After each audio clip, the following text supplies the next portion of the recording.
XI class admission result 2024 যারা একাদশ শ্রেণীতে ভর্তি হতে চাচ্ছ অর্থাৎ 10টি কলেজ 5টি কলেজ চয়েস দিয়েছো, এখন তুমি হচ্ছে কোন কলেজে চান্স পাইছো সেই কলেজটা কিভাবে দেখবে সম্পূর্ণ কিছু বিস্তারিত আজকের এই ভিডিওটিতে জানতে পারবে। তাই ভিডিওটি না টেনে সম্পূর্ণ দেখার অনুরোধ রইল। তোমার যে স্মার্টফোন রয়েছে এই স্মার্টফোন দিয়েই তোমরা এই রেজাল্টটা দেখতে পারবে।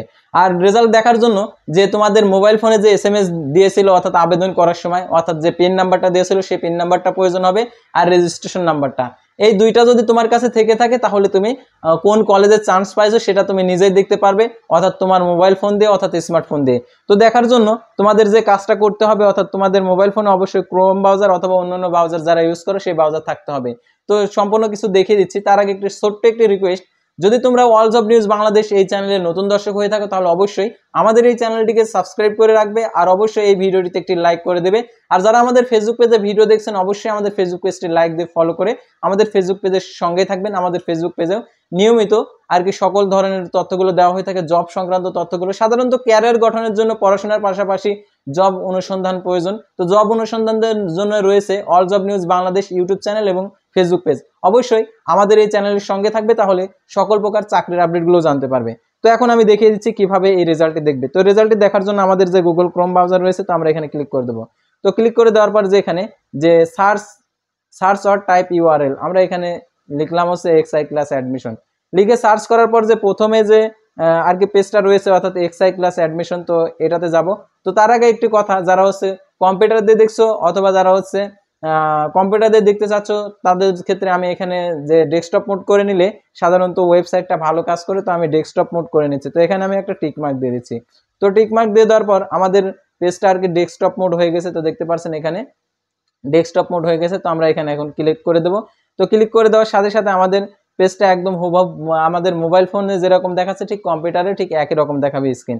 তো আমরা এখানে ক্লিক করে দেবো। তো এখানে ক্লিক করে দেওয়ার পর আমাদের যে কাঙ্ক্ষিত রেজাল্টের জন্য দেখতে পাচ্ছেন এখানে আমাদের ইউজার আইডি আর কি পাসওয়ার্ড অর্থাৎ আমাদের যে লগ ইন করার সময় যে নাম্বারটা লাগবে অর্থাৎ আমাদের রেজিস্ট্রেশন নাম্বার, তারপরে যে পিন নাম্বার ওই পিন নাম্বারটা দিয়ে আমাদেরকে লগ ইন করতে হবে। তো লগ ইন করার পর আমাদের যে কাজটা করতে হবে অর্থাৎ আমাদেরকে যে ইউজার আইডি আর পিন নাম্বার, তো দেখতে পাচ্ছেন এখানে আমাদের যে প্রথম পাতায় যে এখানে লেখা রয়েছে দেখতে পাচ্ছেন লগ ইন, আমরা এই লগ ইনে ক্লিক করে দেওয়ার পর আমাদের যে ইউজার আইডি পাসওয়ার্ড লাগবে সেই ইউজার আইডি অর্থাৎ আমাদের ইউজার আইডি ছিল আমাদের রেজিস্ট্রেশন নাম্বার আর পাসওয়ার্ডটা ছিল আমাদের যে পিন নাম্বার মোবাইলে এসএমএস এ দিয়েছিল সেটা দিয়ে আমাদেরকে লগ ইন করতে হবে। তো লগ ইন করার পর আমাদের যে কাজটা করতে হবে অর্থাৎ লগ ইন করার পর আমাদের ঠিক একদম আমাদের যে প্রথমে যে দেখতে পাচ্ছেন এখানে আমার প্রোফাইলে লেখা থাকবে আপনার যে নাম এগুলা, তারপর হচ্ছে কলেজ অনুসন্ধান, তারপর আবেদন, তারপরে আবেদন ফি প্রদান, তারপরে আবেদনের আপডেট করুন, তারপর আবেদন দেখুন।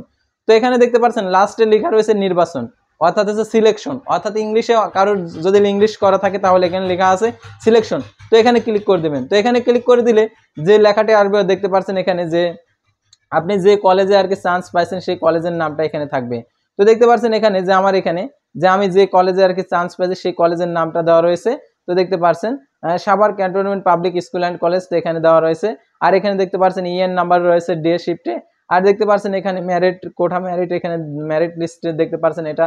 আর এখানে দেখতে পাচ্ছেন আর কি আমাদের যে আমরা যে কলেজ অর্থাৎ সায়েন্স বিভাগ থেকে ভার্সন ইংলিশ অর্থাৎ যে বিভাগ থেকে আর কি আবেদন করছেন এখানে দেখাবে। তো এইভাবে আপনারা দেখে নেবেন। তো দেখার পরে এখন দেখতে পাচ্ছেন নির্বাচন নিশ্চিত করুন, এখানে নির্বাচন নিশ্চিত করুন এখানে ক্লিক করে দেওয়ার পর আপনাকে পেমেন্ট করতে হবে অর্থাৎ আপনাকে পেমেন্ট করতে হবে নির্বাচিত আর কি নির্বাচন নিশ্চিত করুন অর্থাৎ আপনি যে নির্বাচন নিশ্চিত করতে চান অর্থাৎ আপনি যে কলেজটা পাইছেন অর্থাৎ সেই কলেজে যদি ভর্তি হতে চান অর্থাৎ এই কলেজটাতে যদি ভর্তি হতে চান আপনার কাঙ্ক্ষিত আর কি পছন্দনীয় কলেজটা যদি থেকে থাকে তাহলে এখানে আপনারা নিশ্চয়ন বাটনে ক্লিক করে দেবেন। আর নিশ্চয়ন বাটনে ক্লিক করে দেওয়ার পর পেমেন্ট করা হলে পরবর্তীতে কিন্তু কলেজ আর কি পরিবর্তন করা সম্ভব না, সেহেতু আগে আমাদেরকে ডিসিশন নিতে হবে আসলে আমি যে কলেজটা পাইছি এই কলেজটা আসলে আদৌ আমি হচ্ছে পড়বো কিনা।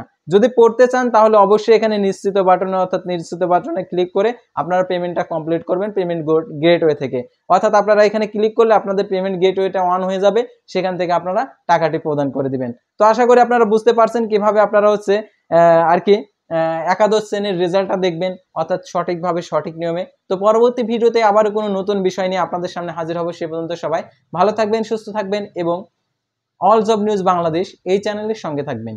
আল্লাহ হাফেজ।